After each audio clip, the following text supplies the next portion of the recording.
Hello everyone! Thank you for watching this storytelling video. I'm Barbara and I would like to read the book The Tale of Peter Rabbit, written by Beatrice Potter. Do you know why I picked this book? When I was a little girl, my mom bought me the entire series of Peter Rabbit books. Until now, the illustrations of Peter Rabbit and his animal friends are still so vivid in my mind. It is one of my favorite books of all time.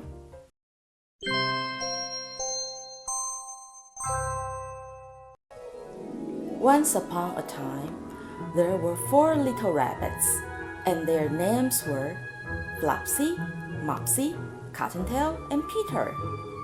They lived with their mother in a sandbank, underneath the root of a very big fir tree.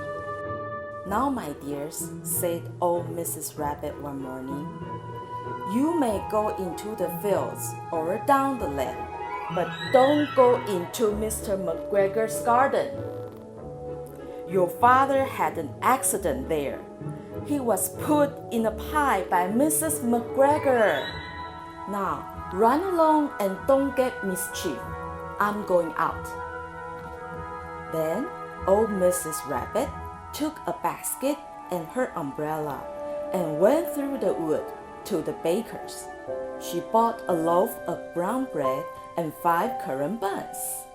Flopsy, Mopsy, and Cottontail, who were good little bunnies, went down the lane to gather blackberries. But Peter, who was very naughty, ran straight away to Mr. McGregor's garden and squeezed under the gate.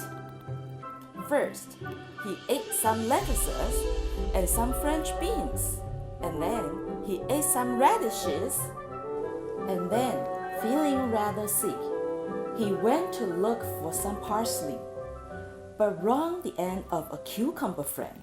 Whom should he meet but Mr. McGregor? Mr. McGregor was on his hands and knees, planting out young cabbages.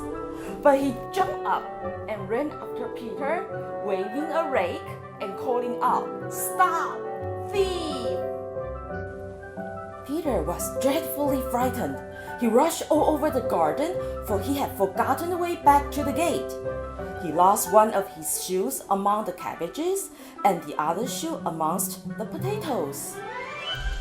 After losing them, he ran on 4 legs and went faster, so that I think he might have got away altogether if he had not unfortunately run into a gooseberry net and got caught by the large buttons on his jacket.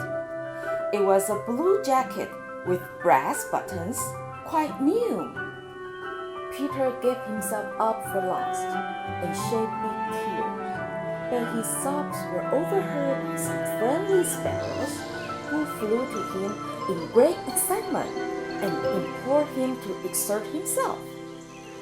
Mr. McGregor came up with a seed, which he intended to pop upon the top of Peter, but Peter wriggled out just in time, leaving his jacket behind him, and rushed into the tool shed and jumped into a can. It would have been a beautiful thing to hide in it if it had not had so much water in it. Mr. McGregor was quite sure that Peter was somewhere in the tool shed, perhaps hidden underneath a flower pot. He began to turn them over carefully, looking under each. Presently, Peter sneezed. Phew!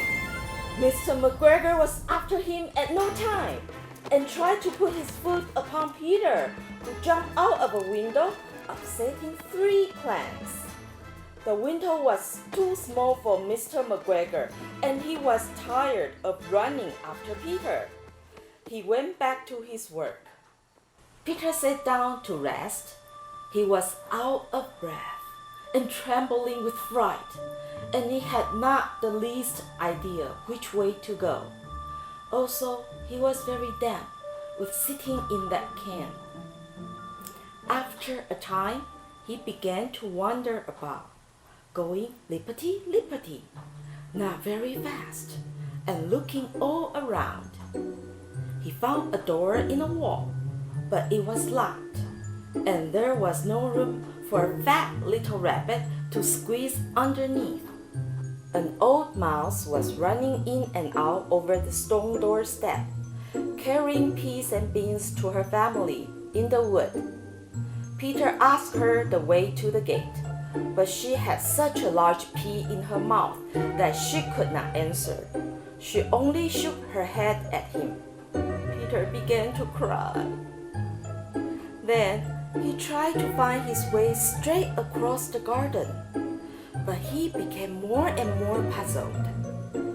Presently, he came to a pond where Mr. McGregor filled his water cans. A white cat was staring at some goldfish. She sat very, very still, but now and then the tip of her tail twitched, as if it were alive.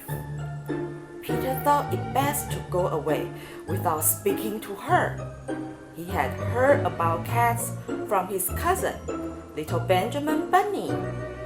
He went back towards the tool shed, but suddenly, quite close to him, he heard the noise of a hoe. Screech, scratch, scratch, scritch. Peter scuttled underneath the bushes. But presently, as nothing happened, he came out and climbed upon a wheelbarrow and peeped over. The first thing he saw was Mr. McGregor hoeing onions. His back was turned toward Peter, and beyond him was the gate. Peter got down very quietly off the wheelbarrow and started running as fast as he could go, along a straight walk behind some blackcurrant bushes. Mr. McGregor caught sight of him at the corner, but Peter did not care. He slipped underneath the gate and was safe at last in the wood outside the garden. Mr. McGregor hung up the little jacket and the shoes for a scarecrow to frighten the blackbirds. Peter never stopped running or looked behind him till he got home to the big fir tree. He was so tired that he flopped down upon the nice soft sand on the floor of the rabbit hole and shut his eyes. His mother was busy cooking. She wondered what he had done with his clothes. It was the second little jacket and pair of shoes that Peter had lost in a fortnight. I'm sorry to say that Peter was not very well during that evening. His mother put him to bed and made some chamomile tea, and she gave a dose of it to Peter. 1 tablespoonful to be taken at bedtime. But Flopsy, Mopsy, and Cottontail had bread and milk and blackberries for supper. The end. Thank you.